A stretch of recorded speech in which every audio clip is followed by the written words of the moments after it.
India alliance की बैठक के बाद अखिलेश यादव ने मायावती के साथ गठबंधन को लेकर कह दिया कुछ ऐसा कि हंगामा हो गया। अखिलेश यादव बोले, जो कह दिया सो कह दिया। क्या इसका मतलब गठबंधन का रास्ता सपा चीफ ने कर दिया साफ? एक तरफ मायावती के साथ दोस्ती पर बयान और दूसरी तरफ इस दिग्गज नेता से मुलाकात। अब की बार आर या पार के मूड में हैं अखिलेश यादव। पूर्व मुख्यमंत्री के तेवरों ने इतना तो साफ कर दिया, जो हमसे टकराएगा चूर चूर हो जाएगा, यानी सपा को हल्के में लेने वाले सावधान हो जाएं।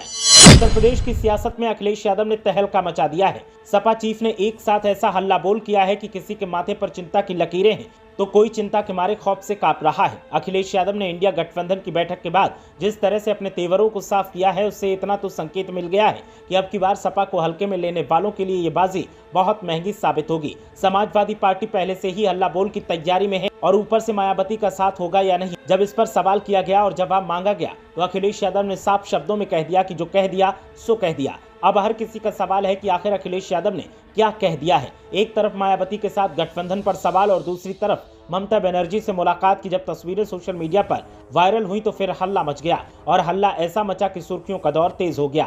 लोकसभा चुनाव 2024 के लिए इंडिया अलायंस की चौथी बैठक राष्ट्रीय राजधानी दिल्ली में हुई। इस बैठक में समाजवादी पार्टी के नेता अखिलेश यादव भी शामिल हुए। बैठक के बाद अखिलेश यादव ने सीट शेयरिंग के मुद्दे पर प्रतिक्रिया दी। उन्होंने कहा कि सभी दल बहुत जल्दी टिकट बांटकर मैदान में जाने के लिए तैयार हैं। बहुत जल्दी सीटों का बंटवारा होगा। हालांकि इंडिया की बैठक में शामिल हुए अखिलेश यादव के लिए सपा का पीडीए यानी पिछड़ा, दलित और अल्पसंख्यक का फॉर्मूला लगातार जारी रहा। उन्होंने इस संदर्भ में सोशल मीडिया साइट एक्स पर भी पोस्ट किया। उन्होंने लिखा कि इंडिया की जीत सामाजिक न्याय की जीत होगी और पीडीए की स्ट्रेटजी की सफलता। पत्रकारों से वार्ता के दौरान भी अखिलेश यादव ने पीडीए का जिक्र किया। उन्होंने कहा कि मैंने पहले दिन से कहा है कि इंडिया अलायंस की रणनीति पीडीए होगी। जब बीजेपी को हराएंगे, यूपी में 80 हराओ और लोकतंत्र बचाओ का नारा हमने दिया है।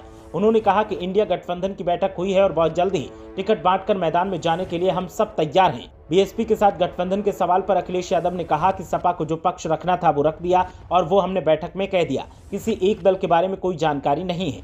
पीएम फेस के सवाल पर अखिलेश यादव ने कहा कि प्रधानमंत्री के चेहरे से बड़ी बात यह है कि लोकतंत्र का मंदिर कहीं जाने वाली जगह से सांसदों को लगातार निकाला जा रहा है। बीजेपी कोई बात नहीं सुनना चाहती है। महंगाई और बेरोजगारी सरीखे मुद्दे हैं, लेकिन इस पर कोई ध्यान नहीं है। बैठक के शुरू होने से पहले अखिलेश यादव ने अलग से टीएमसी चीफ और पश्चिम बंगाल की मुख्यमंत्री ममता बनर्जी से मुलाकात की थी। इन दोनों नेताओं की इस बैठक के कई मायने निकाले जा रहे हैं। ममता बनर्जी ने साल 2022 के विधानसभा चुनाव में भी अखिलेश यादव के लिए प्रचार किया था। माना जा रहा है कि अखिलेश यूपी में नए समीकरणों पर जोर दे रहे हैं। दावा है कि टीएमसी यूपी में भी किस्मत आजमाएगी और उसके कुछ नेता सपा के समर्थन में चुनाव लड़ सकते हैं। अशोक होटल में हुई इस बैठक में कांग्रेस अध्यक्ष मल्लिकार्जुन खड़गे, पूर्व अध्यक्ष सोनिया गांधी, राहुल गांधी और संगठन महासचिव केसी वेणुगोपाल, जनता दल यूनाइटेड से बिहार के मुख्यमंत्री नीतीश कुमार और पार्टी अध्यक्ष राजीव रंजन, तृणमूल कांग्रेस से पश्चिम बंगाल के मुख्यमंत्री ममता बनर्जी और पार्टी महासचिव अभिषेक बनर्जी, राष्ट्रीय जनता दल से लालू प्रसाद यादव और तेजस्वी यादव, राष्ट्रवादी कांग्रेस पार्टी के प्रमुख शरद पवार तथा